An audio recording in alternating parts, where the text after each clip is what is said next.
సముద్రంలో ఏదో భయంకరమైన సంఘటన జరుగుతోంది.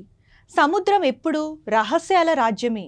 కానీ ఇటీవలి నెలలో ఒక కలవరపెట్టే ధోరణి విస్తృతమైన భయం మరియు ఊహాగానాలకు దారితీస్తుంది. సాధారణంగా అగాధ లోతుల్లో నివసించే అరుదైన జీవులు, లోతైన సముద్ర జీవులు అపూర్వమైన సంఖ్యలో పైకి వస్తున్నాయి. ఒక వింతైన మరియు భయంకరమైన జీవి అయిన యాంగ్లర్ ఫిష్ టెనరిఫ్ తీరం వెలుపల ఉపరితలం దగ్గర కనిపించింది.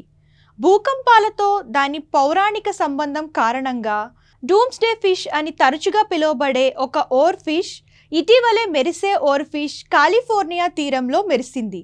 ఇవన్నీ లోతైన సముద్ర జీవులు. ఉపరితలంపై ఎవరూ చూడలేదు.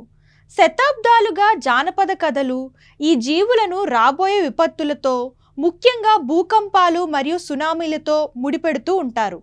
కానీ ఈ భయానికి ఏదైనా నిజముందా, లేదా అలల కింద మరింత భయంకరమైనది ఏదైనా జరుగుతోందా?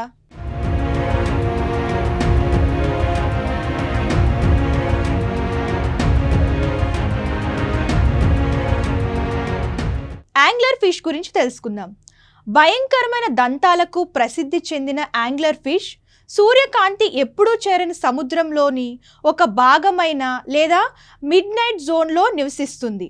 ఇప్పటి వరకు చనిపోయిన నమూనాలు లేదా లోతైన సముద్ర జలాంతర్గములు మాత్రమే ఈ జాతిని నమోదు చేశాయి.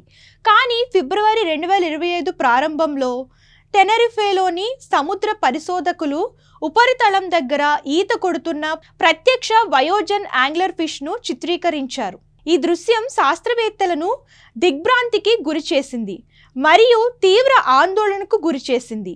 కొందరు చేపలు అనారోగ్యంతో లేదా గాయపడి ఉండవచ్చని నమ్ముతుండగా, మరికొందరు పెరుగుతున్న సముద్ర ఉష్ణోగ్రతలు మరియు తగ్గుతున్న ఆక్సిజన్ స్థాయిలు లోతైన సముద్ర జీవులను నివాస యోగ్యమైన ఆవాసాల కోసం నిస్సార జలాల్లోకి నెట్టివేస్తున్నాయని ఆందోళన చెందుతున్నారు.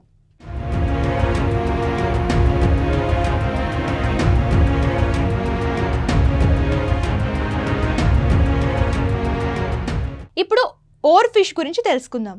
పొడవైన రిబ్బన్ లాంటి శరీరం మరియు ప్రకాశవంతమైన ఎరుపు రెక్కలతో ఉన్న ఓర్ ఫిష్ను చాలా కాలంగా విపత్తులకు శకునంగా భావిస్తారు. జపనీస్ జానపద కథల్లో దీనిని సముద్ర దేవుని దూత అని పిలుస్తారు. 2011లో వినాశకరమైన ఫుకుషిమా భూకంపం మరియు సునామీకి ముందు నెలల్లో జపనీస్ బీచ్లలో 20 కంటే ఎక్కువ ఓర్ ఫిష్లు కనిపించినప్పుడు ఈ పురాణ విశ్వసనీయతను పొందింది. ఇప్పుడు ప్రపంచవ్యాప్తంగా వీక్షణలు పెరుగుతున్నందున సోషల్ మీడియాలో మరోసారి ఉన్మాదంలో ఉంది. కొట్టుకుపోయిన ఓర్ ఫిష్ శ్రేణి యొక్క వైరల్ వీడియోపై ఏదో చెడు వస్తుందని, అవి ఎప్పుడూ భూకంపానికి ముందు కనిపిస్తాయని వ్యాఖ్యలు వస్తున్నాయి.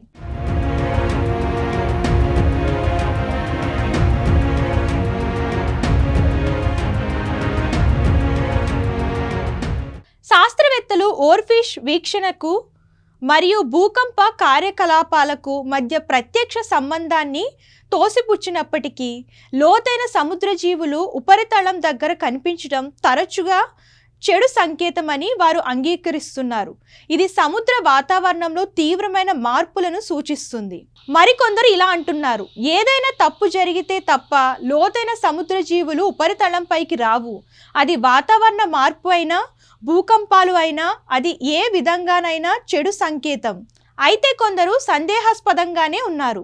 బహుశా ఈ జీవులు ఎల్లప్పుడూ అప్పుడప్పుడు బయటపడి ఉండవచ్చు, కానీ ఇప్పుడు వాటిని పట్టుకోవడానికి మన దగ్గర మరిన్ని కెమెరాలు ఉన్నాయి అని ఒక వ్యాఖ్యాత సూచించారు. అయినప్పటికీ లోతైన సముద్ర జీవులు అవి చెందని ప్రదేశాలలో కనిపించడం కొనసాగుతుండడం పట్ల చర్చ కొనసాగుతుంది. ఇది రాబోయే విపత్తుకు సంకేతమా, లేదా వాతావరణ మార్పు ఈ పురాతన జీవులను ప్రమాదకరమైన జలాల్లోకి నెట్టివేస్తుందా? ఇది ఇప్పటికీ ఒక రహస్యం. కానీ ఒక్కటి మాత్రం నిజం: ప్రకృతి మనకు ఏదో చెప్పడానికి ప్రయత్నిస్తుంది.